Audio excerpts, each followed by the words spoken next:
எல்லா காலத்திலயும் மிகுந்த ஞானம் கொண்ட மனிதர் மிகப்பெரிய தவறுகளை செய்திருந்தா என்னாகும்? இது ராஜா சாலமோனின் கதை. அவருக்கு ஒப்பற்ற ஞானம், செல்வம், அதிகாரம் ஆகியவை கடவுளால் வழங்கப்பட்டன. ஆனா அவர் தன் பாதையை மெதுவாக இழந்தவரும் கூட. அவரது கதை உங்களை தூண்டும், அதே நேரத்துல எச்சரிக்கையும் அளிக்கும். ஹிஸ் கிங்டம் கிட்ஸ்க்கு மீண்டும் வரவேற்கும். இன்று நாம் பழமையான இஸ்ரவேலுக்கு திரும்பி ஒரு மிகச் சிறப்பு வாய்ந்த அரசனை சந்திக்க போகிறோம். மகாராஜா தாவீது தொடர்ந்து அவரது மகன் சாலமோன் அடுத்த அரசனாக ஆனார். இவ்ளோ இளம் வயதுல இவ்ளோ பெரிய பொறுப்பா அவருக்கு வந்துட்டு. தாவீது ஒரு வலுவான ராஜ்யத்தை உருவாக்குனா, ஆனால் இப்போது இஸ்ரவேல் மக்களை வழிநடத்தும் பொறுப்பு சாலமோனுக்கு வந்தது. தன் தந்தைய போல நல்ல அரசனாக எப்படி இருக்க முடியும் என்று சாலமோன் பல நாட்கள் யோசித்தார். சாலமோ இளம் வயதிலும் அனுபவமற்றவரும் இருந்தார். அவர் தனக்கே எல்லாவற்றையும் செய்ய முடியாது என்பதை அவர் அறிவார். அவருக்கு உதவி தேவைப்பட்டது. ஒரு இரவு கிபியோனில் தங்கி இருந்த போது அதிசயமான ஒன்று நடந்தது. சாலமோ ஆழ்ந்த தூக்கத்துல விழுந்தார். ஒரு கனவுல கடவுள் சாலமோனுக்கு தோன்றுகிறார். அத ஒரு முறை நினைத்து பார்த்த பிரபஞ்சத்தை உருவாக்கியவர் அவரிடம் பேசினார். கடவுள் அவரிடம், நீ என்ன வேண்டுமானாலும் கேள், நான் அதை உனக்கு கொடுப்பேன், எதுவாக இருந்தாலும் பரவாயில்லை என்று சொன்னார். சாலமோன் பல விஷயங்களை கேட்டிருக்கலாம். அவர் இன்னும் அதிகமான செல்வத்தையும் அதிகாரத்தையும் கேட்டிருக்கலாம். அதிகம் நீண்ட நாட்கள் வாழ வேண்டும் என்று கூட கேட்டிருக்கலாம். ஆனா சாலமோனுக்கு அந்த விஷயங்கள் வேண்டாம் என்று தோன்றியது. அதற்கு பதிலாக சாலமோன் தனது மக்களை பார்த்து, கர்த்தாவே, நான் ஒரு சிறிய குழந்தை போல இருக்கிறேன், எப்படி வழிநடத்த வேண்டும் என்று எனக்கு தெரியவில்லை என்று சொன்னார். அவர் ஒரு விஷயத்தை மட்டும் கேட்டார். உமது ஜனங்களை ஆளவும் நல்லதும் கெட்டதும் எது என்று வேறுபடுத்தவும் உமது ஊழியக்காரனுக்கு விவேகமான இருதயத்தை தாரும். சாலமோனுடைய இதயத்தை பார்த்து கடவுள் மிகவும் மகிழ்ந்தார். அவருக்கு சுயநலமோ எதுவும் இல்ல. அவர் மற்றவர்களுக்கு உதவ விரும்பினார். கடவுள் சொன்னார், நீ நீண்ட ஆயுளோ செல்வமோ கேட்காம ஞானத்தையே கேட்டதால் நீ கேட்டதை நான் செய்வேன். கடவுள் சாலமோனுக்கு முன்பு யாருக்கும் இல்லாத விதமாகவும் பிறகு யாருக்கும் இருக்காத விதமாகவும் ஞானமும் விவேகமான இருதயமும் அளித்தார். ஆனா அது மட்டும் அல்ல, அவர் கேட்டதல்லாத செல்வமும் மரியாதையும் வாழும் வரை சாலமோனுக்கு கடவுள் வழங்கினார். இஸ்ரவேல் ராஜ்யம் இப்போது அமைதியாக இருந்துங்க. சாலமோனின் ஞானமான தலைமையில அனைவரும் பாதுகாப்பாகவும் மகிழ்ச்சியாகவும் இருந்தாங்க. இப்போது பிள்ளைகளே, இங்கே நமக்கு ஒரு மிக முக்கியமான பாடம் இருக்கிறது. சாலமோ உண்மையான ஞானம் கடவுளிடமிருந்து வருகிறது என்பதை அறிந்திருந்தார். நாம் கடவுளிடம் உதவி கேட்டு மற்றவர்களை முதல்ல வைத்தால் நம்மால் நினைக்க முடியாத விதங்கள்ல நம்மை ஆசிர்வதிக்க அவர் மிகவும் மகிழ்வார். ஞானமாக இருப்பது என்றா கடவுளை மகிழ்விக்கும் முடிவுகளை எடுத்து நம்மை சுற்றியுள்ளவர்களுக்கு உதவுவது என்பதே. இது சாலமோனின் பயணத்தின் ஆரம்பம் மட்டுமே. ஆனா அடுத்ததாக என்ன நடந்தது? அவர் எப்படி அந்த மகத்தான ஆலயத்தை கட்டினார்? சிறுவர் ராஜா சாலமோனின் கதையின் 2ஆம் பகுதியை இங்கே ஹிஸ் கிங்டம் கிட்ஸ் தொடருங்கள். இந்த கதையை உங்க நண்பர்களுடன் பகிர்ந்து லைக் செய்து சப்ஸ்கிரைப் செய்ய மறக்காதீர்கள். அடுத்த மொழியில சந்திப்போம் பிள்ளையே.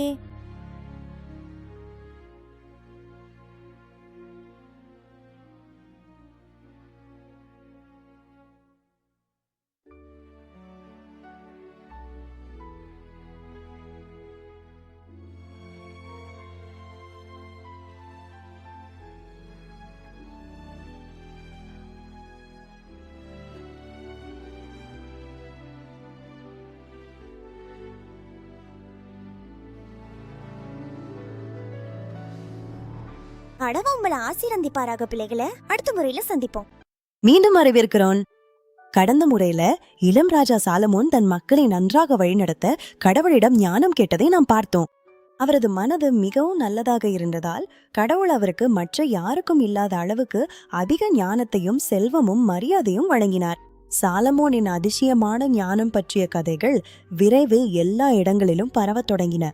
எல்லா இடங்களிலும் உள்ள மக்கள் அவரை சந்திக்க விரும்பினர். வணக்கம் பிரியலே. இன்று ஹிஸ் கிங்டம் கிட்ஸ்ல ராஜா சாலமோன் தீர்மானித்த மிக பிரபலமான வழக்குகளில் ஒன்றை நாம் பார்க்க போகிறோம். ஒரு வெயிலான கால அரசரின் நீதிமன்றம் உற்சாகத்தோடு குமுறியது. 2 பெண்கள் அரசரை சந்திக்க வந்திருந்தனர். இந்த 2 பெண்களும் ஒரே வீட்டுல வசித்தனர். அவர்கள் இருவருக்கும் ஒரே நேரத்துல குழந்தைகள் பிறந்தன. ஆனா இரவில் மிகவும் வருத்தமான ஒரு சம்பவம் நடந்தது. குழந்தைகள்ல ஒன்று இறந்து விட்டது. இப்போது 2 பெண்களும் உயிருடன் உள்ள குழந்தை தங்களுடையது என்று கூறினார்கள். உண்மை யாருக்கும் தெரியவில்லை. அங்கு எந்த சாட்சிகளோ ஐயா. ஒரு பெண்ணின் சொல் மற்றொரு பெண்ணின் சொல்லுக்கு எதிராக இருந்தது. முழு அறையும் அமைதியாகிவிட்டது. எப்படி யாராவது உண்மையான தாயார் யாருன்னு கண்டுபிடிக்க முடியும்? முதல் பெண் அழுது கொண்டு, இந்த குழந்தை எனது, நான் தூங்கிக் கொண்டிருக்கும் போது அவள் அதை என்னிடமிருந்து எடுத்துக்கொண்டாள் என்று கூறினாள். 2வது பெண் குழந்தைய இறுக்கமா கட்டிப்பிடிச்சு, இல்ல, இறந்த குழந்தை உன்னுடையது, இந்த உயிருள்ள குழந்தை எனது என்று சொன்னாள். இது மிகவும் கடினமான புதிராக இருந்தது. ஆனால் சாலமோன் கவலைப்படவில்லை. அவர் ஒரு கணம் கண்களை மூடி யோசித்த. திடீரென சாலமோன் எழுந்த. அவர் கூறிய யோசனை அறையில் இருந்த அனைவரையும் அதிர்ச்சி அடைய வைத்தது. சாலமோனு தனது காவலரிடம் ஒரு வாடை கொண்டு வாருங்கள் என்று சொன்னார். அறையில் இருந்தவர்கள் ஆச்சரியத்துல மூச்சை இழுத்தவர். ஒருவேளா அரசருக்கு ஏன் ஒரு வாய் தேவைப்பட்டது? பின்னர் அவர் அதிர்ச்சி அளிக்கும் ஒரு கட்டளையை வழங்கினார். உயிருள்ள குழந்தையை 2ஆக வெட்டி பாதியை ஒரு பெண்ணுக்கும் மற்ற பாதியை இன்னொரு பெண்ணுக்கும் கொடுங்கள். பெண், அது நியாயம், எங்களுக்குள் யாருக்கும் அவனை கிடைக்காது, வெட்டி விடுங்கள் என்று சொன்னாள். ஆனா 2வது பெண் மனதை உருக்கும் அழுதையுடன் கத்தினாள். குழந்தை காயம் அடைவதை அவ சகிக்க முடியல. இல்ல, குழந்தை அவளிடம் கொடுங்க, அவன் உயிரோடு இருக்கட்டும் என்று அவள் வேண்டினாள். குழந்தையின் உயிரை காப்பாற்ற அவ தன் குழந்தைய விட்டு கொடுக்கும் மனதுடன் இருந்தா. இதை கேட்ட சாலமோ சிரிச்சார். இப்போது அவர் என்ன செய்ய வேண்டும் என்று தெளிவாக அறிந்தார். அவரது சோதனை வெற்றிகரமா முடிச்சுக்கை. சாலமோன் அறிவித்தார், குழந்தைய கொல்ல வேண்டாம், அவனை காப்பாற்ற விரும்பிய பெண்ணிடம் அவனை கொடுங்க, அவள்தான் உண்மையான தாய். ஒரு உண்மையான தாய் தன் குழந்தை இறக்க அனுமதிக்க மாட்டாள் என்பதை சாலமோன் அறிவார்.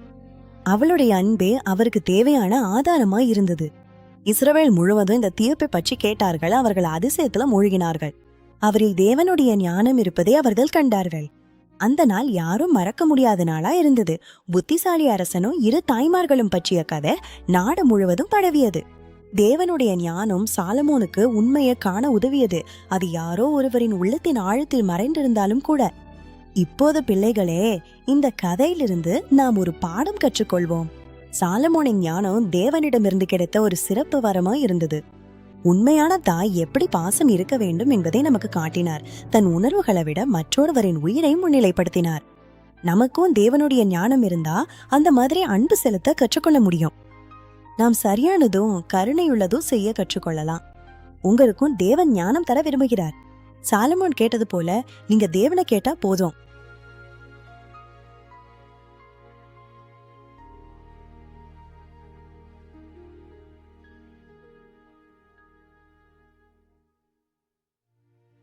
சாலமோனின் பயணம் தொடர்கிறது.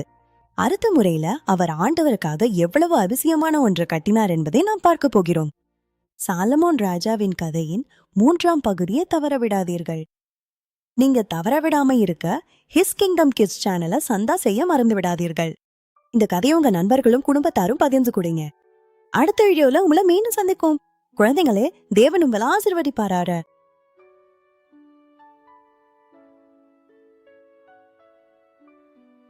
இப்போதைக்கு விடை தருகிறேன் குழந்தைங்க. இயேசுக்காக ஒளிர்ந்து கொண்டிருந்தா. மீண்டும் வரவேற்கிறேன் குழந்தைகளே. தேவன் சாலமோன் ராஜாவுக்கு அவன் ஜனங்களை வழி நடத்தவும் சரியான முடிவுகளை எடுக்கவும் அற்புதமான ஞானம் அளித்தது நாம் பார்த்தோம். இப்போது சாலமோனுக்கு ஒரு மிகவும் சிறப்பு பணி இருந்தது. அவர் எருசலேமின் மையத்துல கர்த்தருக்காக ஒரு பிரம்மாண்டமான இல்லம் கட்ட விரும்பினார். சாலமோன் எல்லா இடங்களிலிருந்தும் சிறந்த பொருட்களை திரட்டினார்.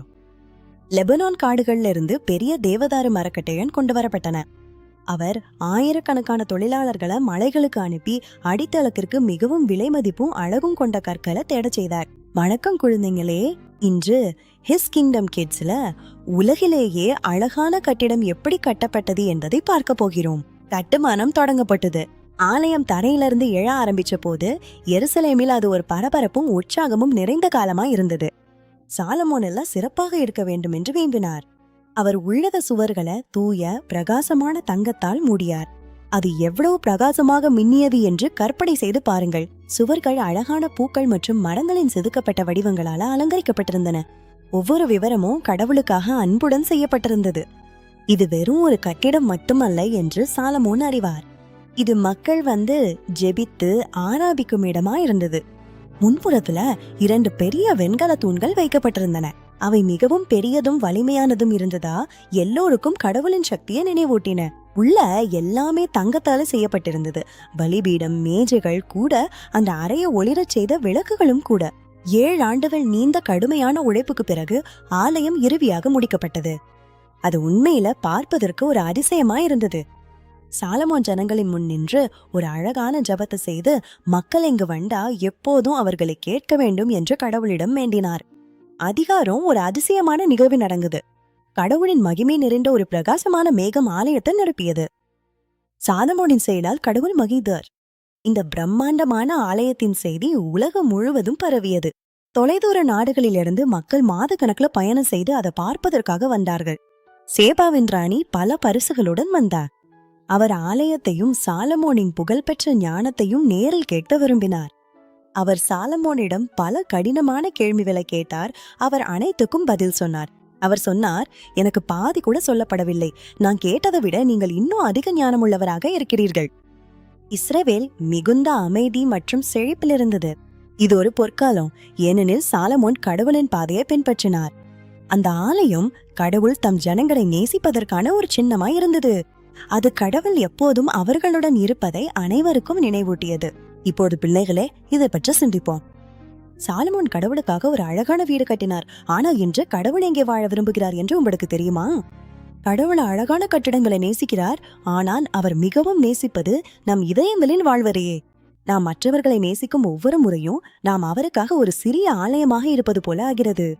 நாம் ஞானமான தேர்வுகளை செய்து இயேசுவை பின்பற்றும் போது நம் வாழ்க்கை சாலமோனின் ஆலயம் போல அழகாகவும் பிரகாசமாகவும் ஆகிறது. நீங்கள் எப்போது வேண்டுமானாலும் எங்கே வேண்டுமானாலும் கடவுளிடம் பேசலாம் என்பதை நினைவில் வையுங்கள். அவர் எப்போதும் உங்களை கேட்டுக்கொண்டிருக்கிறார். இது சாலமோனின் ராஜ்யத்தின் உச்சி. ஆனால் கதை இங்கே முடிவடையவில்லை. சாலமோன் முதிர்ந்த போது என்ன நடந்தது? 4ஆம் பாகத்துக்காக காத்திருக்கவும், அங்கே நாம் ராஜா சாலமோனின் பயணத்தின் இறுதி பகுதியை பார்க்க போறோம். நீங்க அதை தவற விடாம இருக்க ஹிஸ் கிங்டம் கிட்ஸ் சேனலை சந்தா செய்யுங்க. இந்த மகத்தான ஆலயத்தை பற்றி கற்றுக்கொள்வது உங்களுக்கு பிடித்திருக்கும் என்று நாம நம்புகிறோம். அடுத்த வீடியோவில் சந்திப்போம் பிள்ளைகளே. கடவுள் உங்களை ஆசீர்வதிப்பாராடு.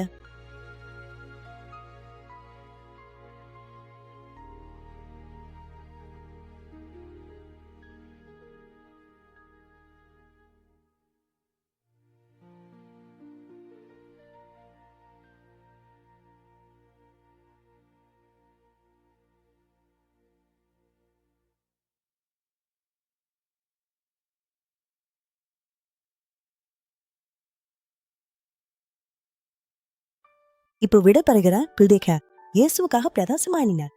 கடவுள் உங்களை ஆசீர்வதிப்பாராத. அடுத்த முறையில சந்திப்போம். மீண்டும் வரவேற்கிறோம். கடந்த முறையில் இளம் ராஜா சாலமோன் தன் ஜனங்களை நன்றாக வழிநடத்த தேவனிடம் ஞானம் கேட்டதை நாம் பார்த்தோம். அவரது மனது மிகவும் நல்லதாக இருந்ததால் தேவன் அவருக்கு மற்ற யாருக்கும் இல்லாத அளவுக்கு அதிக ஞானத்தையும் செல்வமும் மரியாதையும் அளித்தார். சீக்கிரம் சாலமோனின் அதிசயமான ஞானம் பற்றிய கதைகள் எல்லா இடங்களிலும் பரவ தொடங்கின. எல்லா இடங்களிலும் உள்ள மக்கள் அவரை சந்திக்க விரும்பினார்கள். வணக்கம் பிள்ளைகளே. இன்றைய ஹிஸ் கிங்டம் கிட்ஸ்ல ராஜா சாலமோன் தீர்மானித்த மிக பிரபலமான வழக்குகளை ஒன்றை பார்க்க போகிறோம். ஒரு வெயிலான கால அரசரின் நீதிமன்றம் உற்சாகத்துடன் குமுறி கொண்டிருந்தது. 7 பெண்கள் அரசரை சந்திக்க வந்திருந்தனர். இந்த 2 பெண்களும் ஒரே வீட்டுல வசித்தன. அவர்கள் இருவருக்கும் ஒரே நேரத்துல குழந்தைகள் பிறந்தன. ஆனா இரவில் மிகவும் வருத்தமான ஒரு சம்பவம் நடந்தது. குழந்தைகள்ல ஒன்று இறந்து விட்டது. இப்போது இருவரும் உயிருடன் உள்ள குழந்தை தங்களுடையதே என்று கூறினார்கள். உண்மை யாருக்கும் தெரியவில்லை. அங்கே எந்த சாட்சிகளும் இல்ல. ஒரு பெண்ணின் சொல் மற்றொரு பெண்ணின் சொல்லுக்கு எதிராக இருந்தது.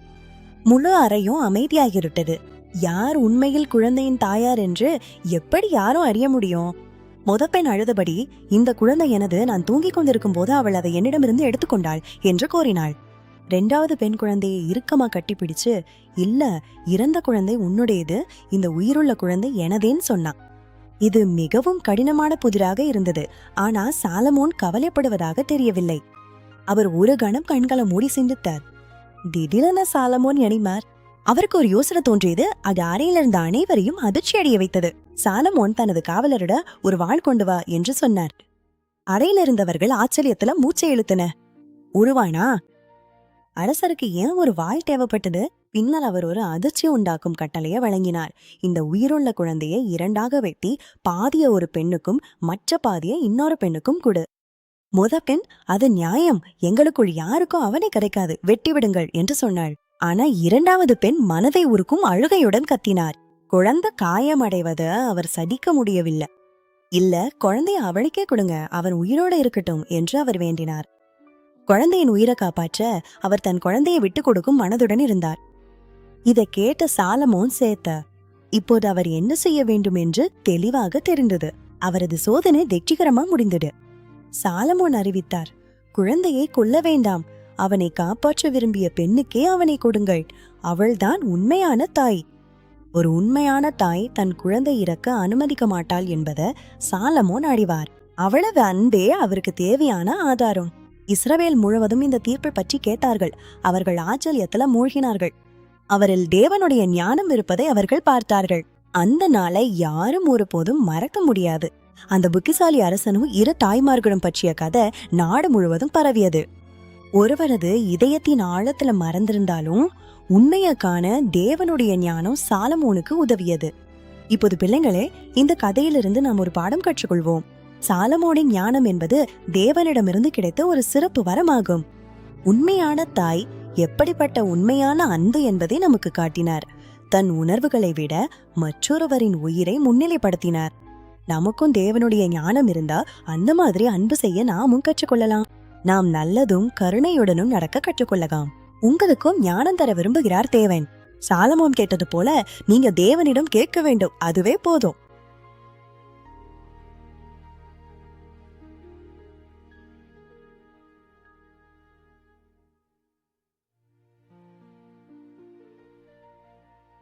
சாலமோனின் பயணம் தொடர்கிறது. அடுத்த முறையில் அவர் ஆண்டவருக்காக எவ்வளவு அதிசயமான ஒன்றை கட்டினார் என்பதை நாம் பார்க்க போகிறோம். அரசு சாலமோனின் கதையின் 3ஆம் பகுதியை தவறவிடாதீர்கள். ஹிஸ் கிங்டம் கிட்ஸ் சேனலை சந்தா செய்ய மறந்து விடாதீர்கள். அப்போதுதான் எதையும் தவறவிட மாட்டீர்கள். இந்த கதையை உங்கள் நண்பர்களும் குடும்பத்தினரிடனும் பகிருங்கள். அடுத்த வீடியோவில் உங்களை மீண்டும் சந்திக்கும். தேவன் உங்களை ஆசீர்வதிப்பாராக பிள்ளைகளே.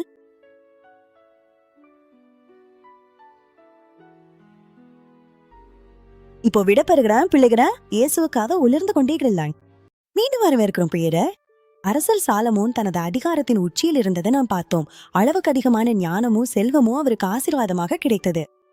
ஆண்டுகள் கடந்த போது சாலமோனின் இதயத்துல ஏதோ மெதுவா மாற தொடங்கியது. அவரது ஞானம் எங்கிருந்து வந்தது என்பதை அவர் மறக்க தொடங்கினார். சாலமோன் பல வெளிநாட்டு பெண்களை, பல்வேறு நாடுகளிலிருந்து வந்தவர்களை காதலித்தார். அவர்கள் தங்களது நாடுகளின் பழக்க வழக்கங்களையும் சிந்தனைகளையும் கொண்டு வந்தார்கள். மெதுவாக அந்த பெண்கள் சாலமோனை ஒரே உண்மையான தேவனிடமிருந்து விலகச் செய்தார்கள். அவர் ஆண்டவரை விட அந்த பெண்களின் பேச்சை கேட்க அதிக ஆரம்பித்தார். வணக்கம் பிள்ளைங்களா. இன்று ஹிஸ் கிங்டம் கிட்ஸ் நிகழ்ச்சியில நாம் நம் இதயங்களை தேவனுக்கு அருகில் வைத்துக் கொள்வது குறித்து ஒரு மிக முக்கியமான பாடத்தை கற்றுக்கொள்கிறோம். சாலமோன் வேறு தேவர்களை வழிபட ஆரம்பிச்சார்.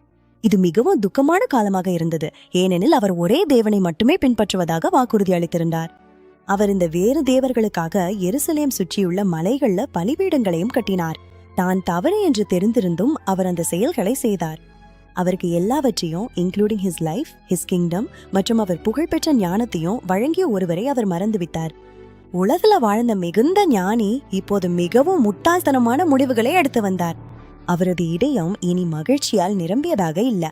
நாம் எவ்வளவு அறிவு பெற்றிருந்தாலும் தேவனுடைய அன்புக்கு எப்போதும் நெருக்கமாக இருக்க வேண்டும் என்பதற்கான நினைவூட்டல் இது.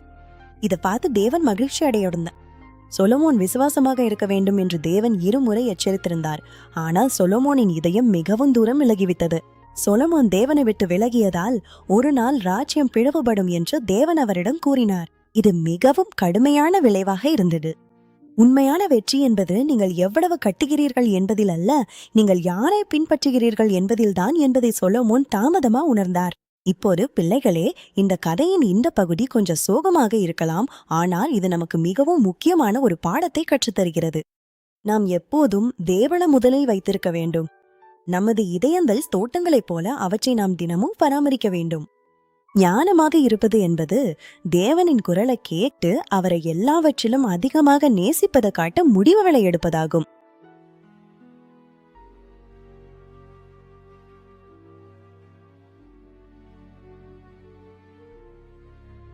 சொலோமோனின் கதை உங்களுக்கு எப்போதும் தேவனை முதலில் தேட நினைவூட்டும் என்று நம்புகிறோம்.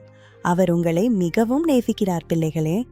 இது ராஜா சொலோமோனை பற்றிய நமது தொடரின் முடிவாகும். இந்த வரலாற்று பயணத்துல எங்களுடன் சேர்ந்ததற்கு நன்றி.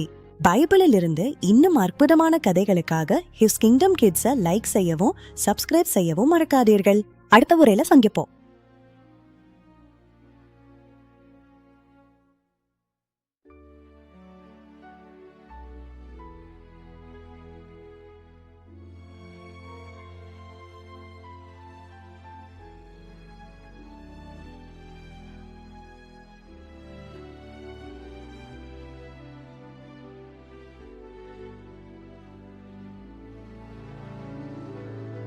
இப்போது விடைபெறுகிறோம் பிள்ளைகள. இயேசுக்காக ஒளிந்து கொண்டே இருங்க. தேவன் உங்களை ஆசீர்வதிப்பாராக. அடுத்த முறையில சந்திப்போம். மீண்டும் வரவேற்கிறோம் பிள்ளைங்களே. நம் ராஜா சொலமோன அவருக்கு அதிகாரத்தின் உச்சியில பார்த்தோம். அளவுக்கு அதிகமான ஞானமும் செல்வமும் அவருக்கு ஆசீர்வாதமா இருந்தது. ஆண்டுகள் கடந்த போது சொலோமோனின் இதயத்துல ஏதோ மெதுவா மாறத் தொடங்கியது. அவரது ஞானம் எங்கிருந்து வந்தது என்பதை அவர் மறக்கத் தொடங்கினார். சொலோமோ பல வெளிநாட்டு பெண்களை, பல்வேறு நாடுகளிலிருந்து வந்தவர்களை நேசித்தார். அவர்கள் தங்களது நாடுகளின் பழக்க வழக்கங்களையும் சிந்தனைகளையும் கொண்டு வந்தார்கள். மெதுவா அந்த பெண்கள் சொலோமோனை ஒரே உண்மையான தேவனிடமிருந்து விலகச் செய்தார்கள். அவர் ஆண்டவரை விட அவர்களை அதிகம் கேட்க தொடங்கினார். வணக்கம் பிள்ளைகளே. இன்று ஹிஸ் கிங்டம் கிட்ஸ்ல நாம் நம் இதயங்களை தேவனுக்கு அருகில் வைத்திருக்க ஒரு மிக முக்கியமான பாடத்தை கற்றுக்கொள்கிறோம். சொலோமோன் பிற தேவர்களை வழிபடத் தொடங்கினார். இது மிகவும் வருத்தமான காலமாக இருந்தது. ஏனெனில் அவர் ஒரே தேவனை மட்டுமே பின்பற்றுவதாக வாக்குறுதி அளித்திருந்தார். அவர் இந்த பிற தேவர்களுக்கு எருசலேம் சுற்றியுள்ள மலைகள்ல பலிபீடங்களையும் கட்டினார். அவர் தன்னால் தவறு என்று தெரிந்த விஷயங்களையே செய்தார். அவருக்கு எல்லாவற்றையும் including his life, his kingdom and even the very wisdom he was famous for வழங்கிய ஒருவரை அவர் மறந்துவிட்டார். உலகில வாழ்ந்த மிகுந்த ஞானி இப்போது மிகவும் முட்டாள்தனமான முடிவுகளை எடுத்து வந்தார். அவரது இதயம் இனி மகிழ்ச்சியால் நிரம்பியதாக இல்லை. நாம் எவ்வளவு அறிவு பெற்றிருந்தாலும் தேவனுடைய அன்பிற்கு எப்போதும் நெருக்கமாக இருக்க வேண்டும் என்பதற்கான நினைவூட்டல் இது. இது தேவனுக்கு விருப்பமானதாக இல்லை. சொலமோன் விசுவாசமா இருக்க வேண்டும் என்று தேவன் இருமுறை எச்சரித்திருந்தார். ஆனா சொலமோனின் இதயம் மிகவும் தூரம் சென்று விட்டது. சொலமோன் தேவனை விட்டு விலகியதால் ஒரு நாள் ராஜ்யம் பிளவாகும் என்று தேவன் அவரிடம் கூறினார். இது மிகவும் கடுமையான விளைவாக இருந்தது. உண்மையான வெற்றி என்பது நீங்கள் எவ்வளவு கட்டுகிறீர்கள் என்பதில் அல்ல, நீங்கள் யாரை பின்பற்றுகிறீர்கள் என்பதில்தான் என்பதை சொலோமோன் தாமதமாக உணர்ந்தார். இப்ப பிள்ளைகளே, இந்த கதையின் இந்த பகுதி கொஞ்சம் சோகமாக இருக்கலாம். ஆனா இது நமக்கு மிகவும் மிகவும் முக்கியமான ஒன்றை கற்றுக் கொடுக்கிறது. நாம் எப்போதும் தேவனை நம் வாழ்வில முதன்மையாக வைத்திருக்க வேண்டும். நம் இதயங்கள் தோட்டங்களை போல, அவற்றை நாம் தினமும் பராமரிக்க வேண்டும். ஞானமாக இருப்பது என்பது தேவனுடைய குரலை கேட்டு அவரை மற்ற எல்லாவற்றையும் விட அதிகமாக நேசிக்கிறோம் என்பதை காட்டும் முடிவுகளை எடுப்பதாகும்.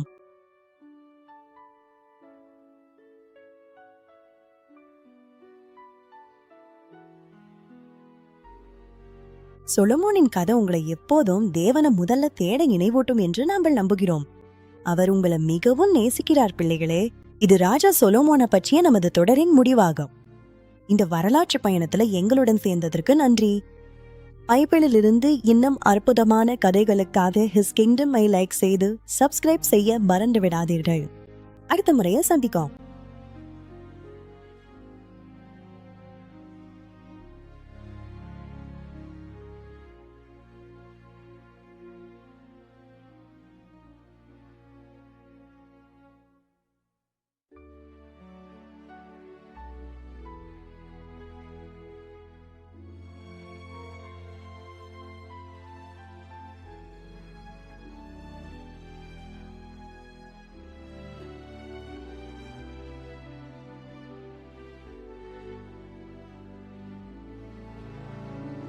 இப்போது விடைபெறுகிறோம் பிள்ளவே. இயேசுக்காக ஒளிர்ந்து கொண்டிருந்து தேவ உங்களை ஆசீர்வதிப்பாருங்க. அடுத்த முறையில சந்திப்போம்.